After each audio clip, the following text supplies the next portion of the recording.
Pauwi na kami mga kababayan. May napakagandang highway dito po mga kababayan sa between Ginobatan and Camali. Kitang kita po yung Mayon Pool. Pauwi na kami pasado quarter to 1 na in the afternoon. Nalipasan na kami mga kababayan. Nalipasan na kami ng tanghalian. Burger lang mga kababayan ang kinain namin. Yan, kasi masaya naman kami.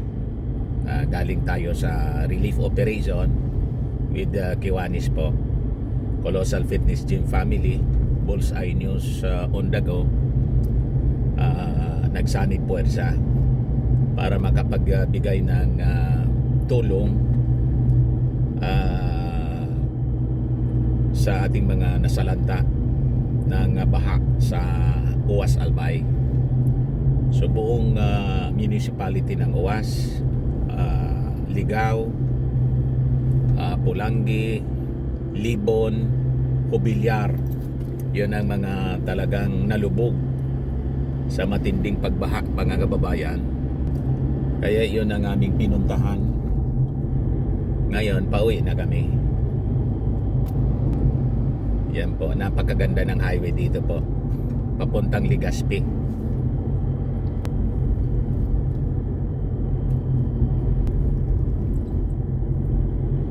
Di ba? Napakalinis ng paligid. Maganda rito, hindi masyado matraffic yung highway.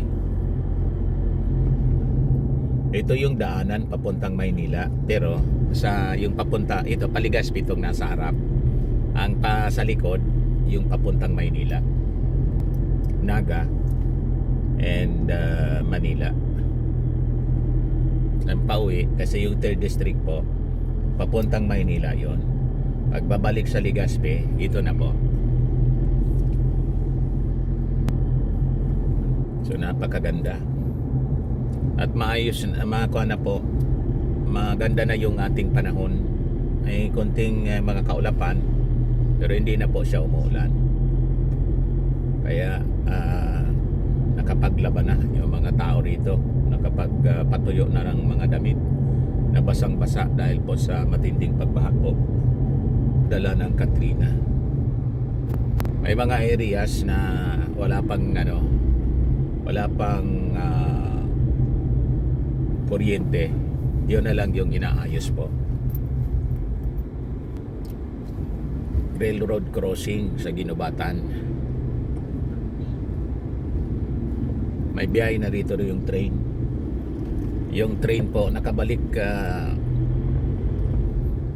yung biyahe po nung maupo yung ating Pangulong Bongbong Marcos.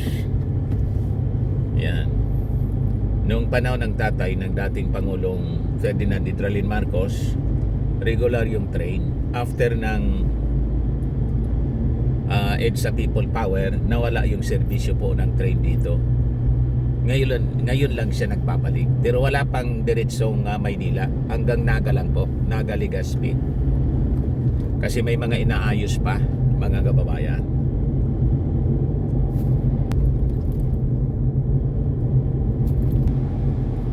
Ayan po mga kababayan, malapit na tayo doon sa likuan na nakaharap po mismo sa Mayon Volcano para maipakita ko po sa inyo ang kagandahan ng Mayon Volcano.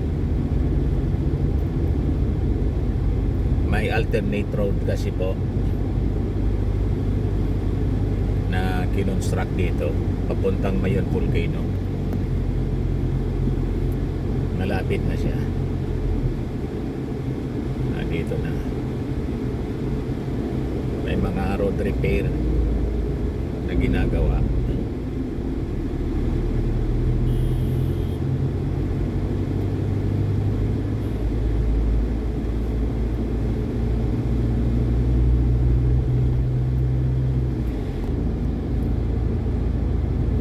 Yan po, malapit na tayo. Still Ginobatan po ito. Binaha rin dito mga kababayan noong Christine.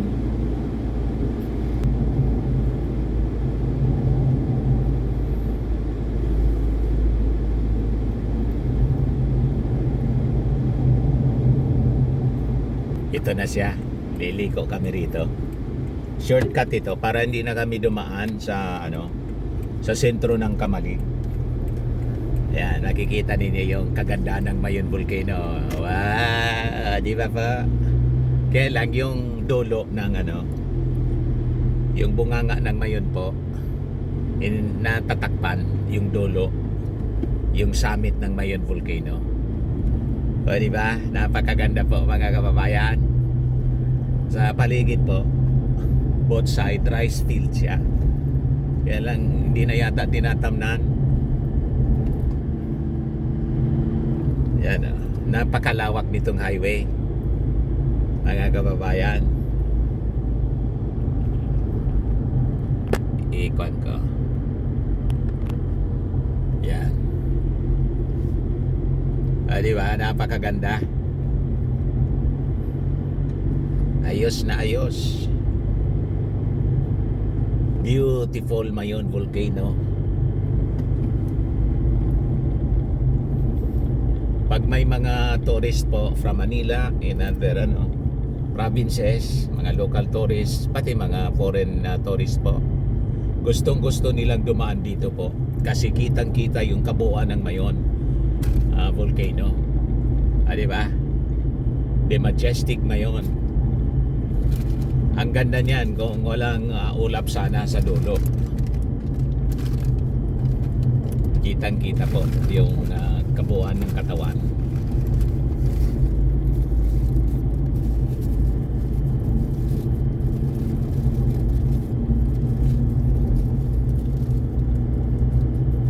Yan si Mayon Volcano.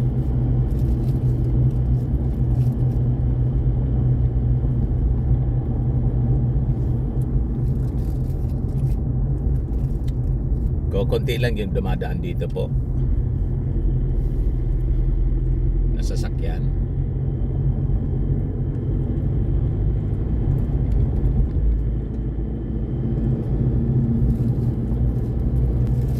Ayos na ayos pa mga kababayan.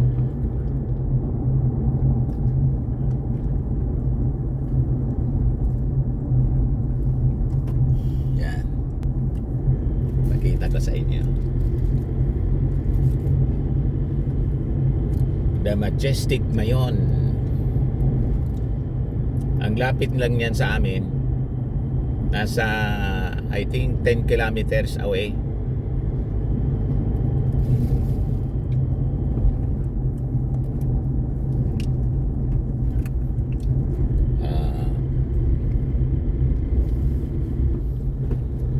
Galing po sa mismong summit ng Mayon Volcano.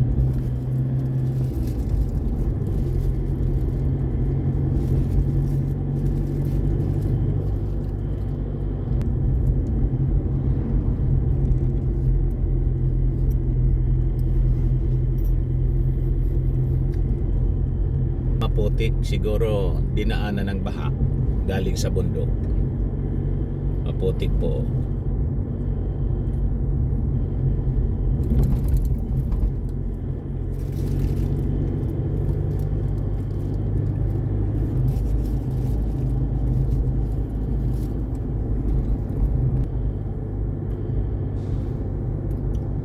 So yan muna mga kababayan, yung ating short video. At least naipakita ko sa inyo yung negosyo rito, mga quarry. Ang daming mga quarry sites dito po. Kasi yung mga binugang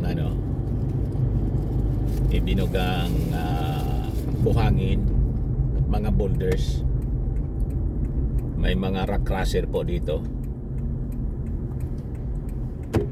Ang mga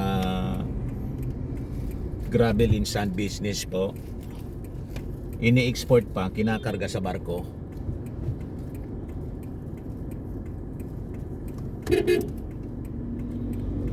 Yan, yung iba dinadala sa ibang mga provinces sa buong Pilipinas po. Kasi yung Mayon Rock po mga kababayan, first class siya na construction materials. Kaya marami yung gusto Mayon Rock yung gamitin. sa kanilang mga construction, mga kalsada, sa mga bridges, mga buildings, mga bahay, ganon. Kaya ang daming mga contractors dito po, malalaking contractors. Ito, yung road repair dito sa amin hindi matapos-tapos. Sige lang ang sige lang ang gawa. Yan o. Pagkatapos niyan, yung sa unahan naman, sira na naman. Ganon yung style dito. Diba? So yan muna mga kababayan. Ako po si Dante Maravillas. Bye bye po.